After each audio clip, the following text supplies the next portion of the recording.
It was a dark and stormy night when I decided to make the journey home. I had been away for far too long, and the ache of homesickness had become unbearable. Little did I know that my longing for home would lead me into the heart of a supernatural nightmare. As I started my drive, the rain battered against my car, making it difficult to see the road ahead. Thunder rumbled in the distance, and lightning briefly illuminated the desolate highway. I couldn't help but feel a sense of unease, as if the world around me was on edge. The GPS guided me through unfamiliar, winding roads that seemed to stretch endlessly into the night. The forest on either side of the road seemed impenetrable, and the only sounds were the rain and my own nervous breathing. It was then that I saw it, an eerie figure standing at the side of the road. I slammed on the brakes, my heart pounding in my chest. The figure was tall and gaunt, shrouded in a tattered cloak that billowed in the wind. Their face was obscured by darkness, and they seemed to beckon me closer. Fear gripped me, but an inexplicable curiosity pushed me to step out of the car. "Who are you?" I stammered, my voice barely above a whisper. The figure remained silent but extended a bony hand towards me. In its palm, a pale, flickering light danced, a candle burning with an otherworldly flame. I took the candle, and the figure slowly turned and vanished into the forest. With the eerie candle in hand, I returned to my car and continued my journey. The rain had subsided, and a dense fog now blanketed the road. The world felt surreal, as if I had entered a different realm altogether. The GPS had gone haywire, displaying a route that made no sense.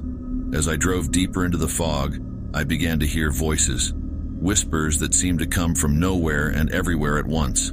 They spoke of ancient secrets and forbidden knowledge, sending shivers down my spine.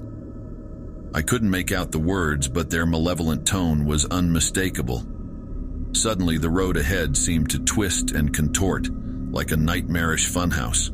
My car's headlights illuminated grotesque shapes and spectral figures that danced at the edge of my vision. Panic set in as I realized I was no longer in control of my own destiny. Suddenly, the road ahead seemed to twist and contort, like a nightmarish funhouse.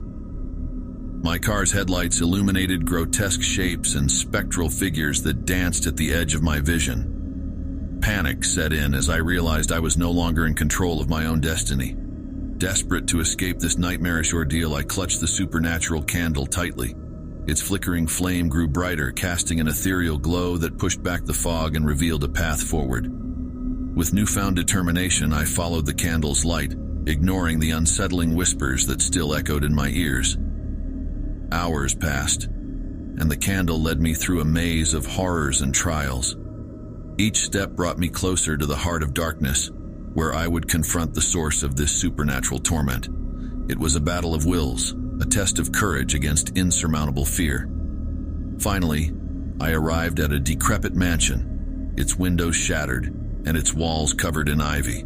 The candle's flame burned intensely as if urging me to enter. Inside, I found a room filled with ancient books and relics, a sanctuary of forbidden knowledge guarded by an enigmatic figure. With the candle's light as my guide, I confronted the figure, a being of immense power and malevolence. The final confrontation was a battle of wits and resolve, a test of my determination to reach home. The supernatural forces that had haunted my journey were now unleashed in a furious climax of horror and suspense. But in the end, I emerged victorious, and the malevolent forces were banished.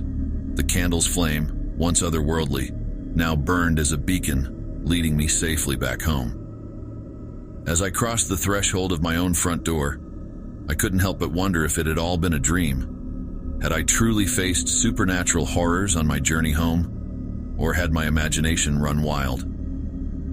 One thing was certain: I would never forget that nightmarish trip, the haunting encounters, and the eerie candle that had guided me through the darkness. Home had never felt more precious, and I vowed to cherish it forever. The days that followed my nightmarish journey were filled with questions and uncertainties. I couldn't shake the feeling that I had experienced something beyond the realm of the ordinary, something supernatural. The supernatural candle I had acquired during that eerie encounter remained a constant source of fascination and dread. I placed the candle on a small table in my living room, and its flickering flame continued to defy natural laws. It emitted an otherworldly glow, casting peculiar shadows on the walls.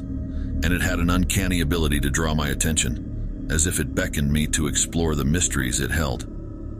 I couldn't ignore the fact that I possessed something of great power, something that had guided me through the darkest of nights. The supernatural encounters on that haunted journey lingered in my mind, and I couldn't help but wonder about their significance.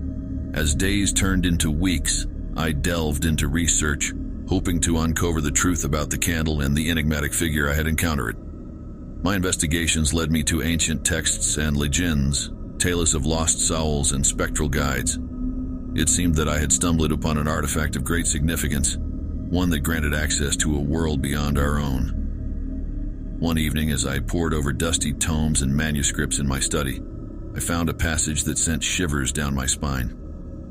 It described a legendary entity known as the Wraithwalker, a spectral guardian said to assist lost souls in their darkest hours. The candle, it seemed, was a key to summoning and harnessing the power of the Wraithwalker. According to the texts, the Wraithwalker was bound to the spirit realm, but it could be summoned by those who possessed the candle and had the courage to confront the supernatural. The being had the ability to traverse between dimensions, guiding the living through treacherous terrain and protecting them from malevolent forces. As I continued to read, I learned that the Wraithwalker's appearance was often a harbinger of peril, a sign that one's journey was fraught with supernatural dangers, but it was also a symbol of hope, a guide through the darkness. With newfound knowledge and a mix of fascination and dread, I decided to test the powers of the candle and summon the Wraithwalker once more. I lit the candle and concentrated on the eerie figure I had encountered in the forest that fateful night. The room grew colder, and a chill ran down my spine as the candle's flame began to dance erratically. Shadows seemed to gather around me, and a presence, both eerie and comforting, materialized before my eyes. It was the Wraithwalker, its spectral form swathed in an ethereal mist. "Who are you?" I asked, my voice quivering. The Wraithwalker remained silent, its eyes, like pools of darkness, locked onto mine. I could feel its ancient wisdom and otherworldly power emanating from its very presence. "You guided me home," I continued. "But what are you? Why do you exist?" The Wraithwalker's response was not in words, but in visions, a kaleidoscope of images flashing through my mind. I saw the Wraithwalker assisting countless lost souls throughout the ages, protecting them from supernatural perils and guiding them to safety. It was a guardian of the living, a protector of those who found themselves entangled in the web of the supernatural. Overwhelmed by the revelation, I asked, "What do you want from me?" Again, the Wraithwalker's response was nonverbal, but I understood its message. It sought a pact, a partnership with me. It needed a living vessel to interact with the physical world, and in return, it would offer its guidance and protection. I hesitated, the weight of the decision pressing upon me. I understood the risks of forging such a connection with a being from the spirit realm, but I also felt a sense of duty. I had been chosen, perhaps for a reason, to bridge the gap between our world and the supernatural.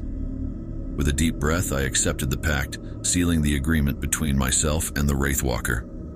The candle's flame burned brighter, casting an eerie yet comforting light, and the Wraithwalker nodded its approval. From that day forward, my life took a peculiar turn. I became a guardian of sorts, assisting those who found themselves in supernatural predicaments, just as I had on that harrowing journey home. The Wraithwalker's powers flowed through me, and I learned to navigate the treacherous waters of the spirit realm. My encounters with the supernatural were frequent and often harrowing. I faced malevolent entities, vengeful spirits, and eldritch horrors that defied human comprehension. The candle, now a conduit to the spirit realm, became my constant companion and a symbol of the pact I had forged. The candle, once a harbinger of dread, had become a symbol of hope and guidance, a reminder that even in the darkest of nights there was a light to lead the way. As I looked back on my life, I couldn't help but wonder if my nightmarish journey had been a twist of fate, a test of courage and resolve that had led me to a greater purpose, and in the end, I had found my true home, in the shadowy corners of the unknown. This is my story. My name is John. I stay alive.